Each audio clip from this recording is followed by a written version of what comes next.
Perkenalkan, nama saya Leon dengan NIM 23106111064. Jadi di sini saya akan membahas dengan judul 5 kasus hukum internasional yang mengguncang dunia atau kajian kritis atas realitas, tantangan, dan harapan hukum global. Nah, di tengah kompleksitas hubungan antar negara, globalisasi, dan dinamika politik internasional, keberadaan hukum internasional menjadi semakin krusial. Ia bukan hanya soal perjanjian antar negara, melainkan menyangkut kemanusiaan, keadilan, dan peradaban dunia. Jadi, pertanyaannya, apakah hukum internasional ini benar-benar memiliki kekuatan untuk menegakkan keadilan? Ataukah ia hanya menjadi instrumen simbolik yang tunduk pada kepentingan negara-negara besar? Nah, maka dari itu dalam video ini saya akan membahas 5 kasus penting dalam hukum internasional yang mencerminkan berbagai aspek mulai dari keberhasilan, kegagalan, hingga harapan yang tersisa. Jadi kelima kasus ini melibatkan kejahatan perang, pelanggaran HAM, agresi militer, serta sengketa wilayah yang berdampak pada global. Dan juga saya akan mengulas setiap kasus dengan analisis kritis dan menyisipkan pendapat pribadi saya karena saya percaya bahwa memahami hukum bukan hanya soal menghafal aturan, tetapi juga soal keberpihakan pada nilai keadilan. Nah, kasus yang pertama saya akan membahas mengenai Yugoslavia dan Tribunal Pidana Internasional atau ICTY, keberanian mengadili, keterlambatan menyakiti. Nah, jadi konflik di bekas Yugoslavia pada dekade 1990-an adalah salah satu tragedi kemanusiaan terbesar di benua Eropa setelah Perang Dunia Kedua. Nah, perpecahan negara Yugoslavia ini memicu perang saudara berdarah antar etnis, khususnya antara Serbia, Kroasia, dan Bosnia.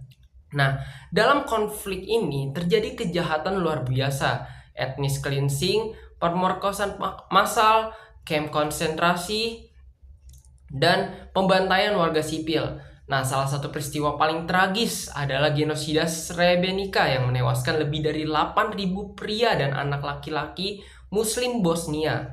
Dunia pun terkejut. Nah, sebagai responnya Dewan Keamanan PBB membentuk ICTY ini pada tahun 1993. Ini adalah tonggak penting karena pertama kalinya sejak Nuremberg, komunitas internasional membentuk pengadilan ad hoc untuk mengadili kejahatan perang modern.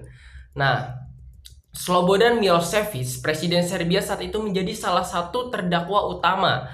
Penangkapannya merupakan simbol kekalahan impunitas.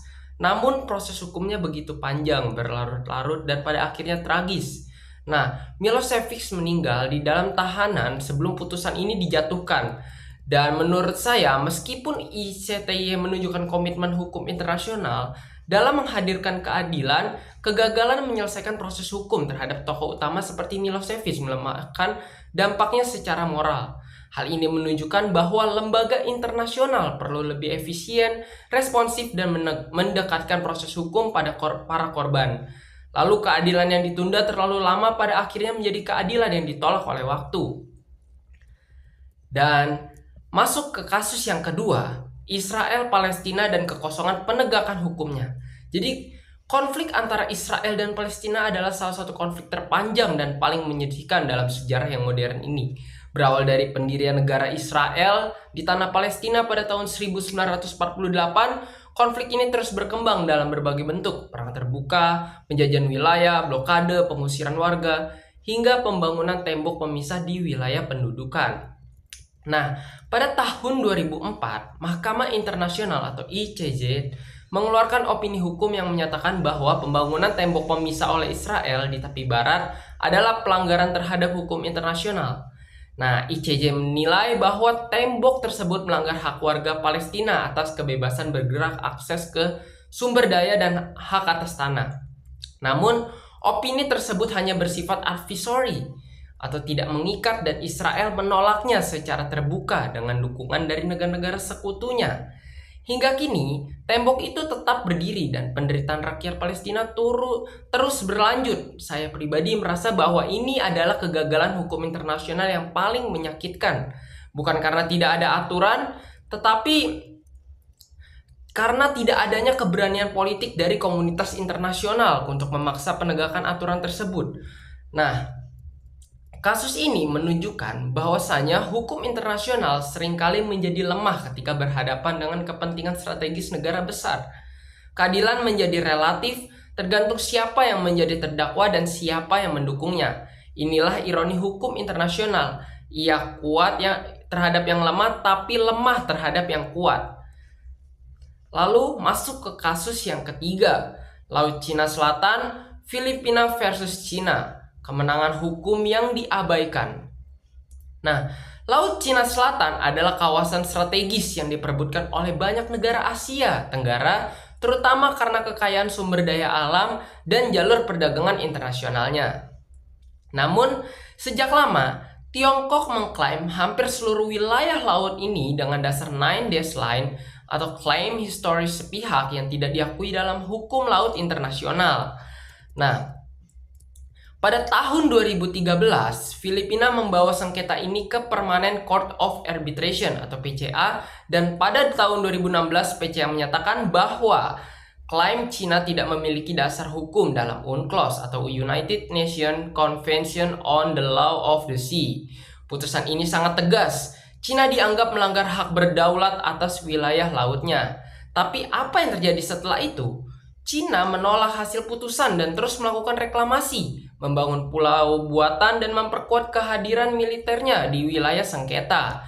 Dan saya melihat ini sebagai pelajaran pahit dari realitas hukum internasional.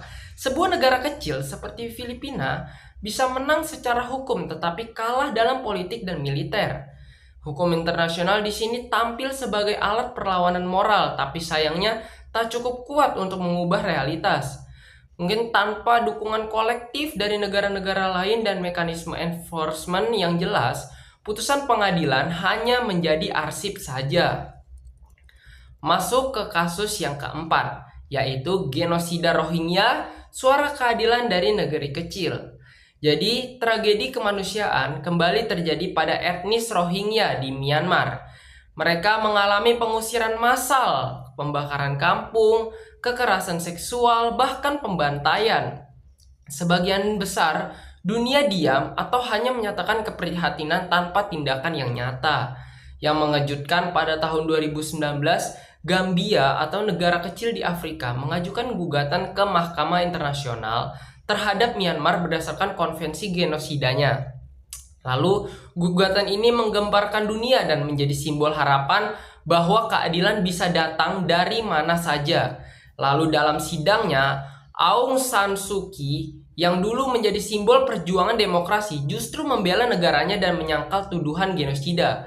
Saya pribadi sangat tersentuh oleh keberanian Gambia ini. Ketika negara-negara besar bungkam karena kepentingan ekonomi dan diplomatik, Gambia berdiri tegak membela etika hukum, tapi sayangnya hingga kini tidak ada tindakan nyata dari yang memaksa Myanmar bertanggung jawab. Dan kasus ini menjadi cermin bahwa keberanian moral belum tentu diikuti oleh keberanian politik. Kita butuh dunia yang bukan hanya bersuara, tetapi juga bisa dunia yang bertindak. Lalu masuk ke kasus yang kelima atau kasus yang terakhir, yaitu perang Rusia dan Ukraina, keadilan dalam bayang-bayang nuklir. Jadi, di kasus Rusia versus Ukraina ini, invasi Rusia ke Ukraina pada bulan Februari tahun 2022 menjadi titik balik dalam geopolitik internasional. Invasi ini secara terang-terangan melanggar piagam PBB yang melarang penggunaan kekuatan terhadap integritas teritorial negara lain. Nah, Ukraina segera membawa Rusia ke Mahkamah Internasional dan ICC, International Criminal Court, dalam perkembangan yang mencengangkan.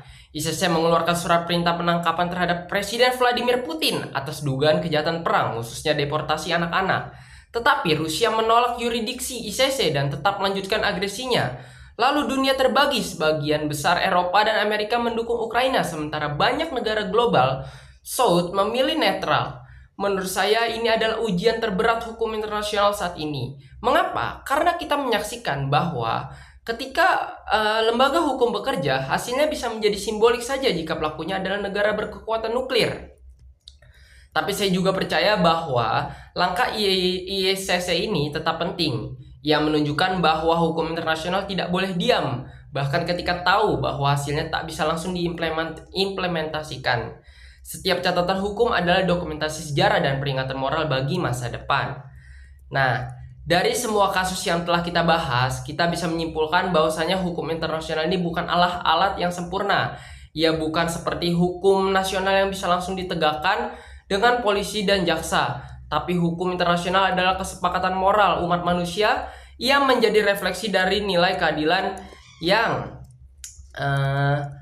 bahkan dia penting, dimana yang saya percaya meskipun hukum internasional sering tampak lemah, keberadaannya tetap penting. Tanpa hukum internasional, dunia akan kembali pada hukum rimba, dimana yang kuat selalu menang.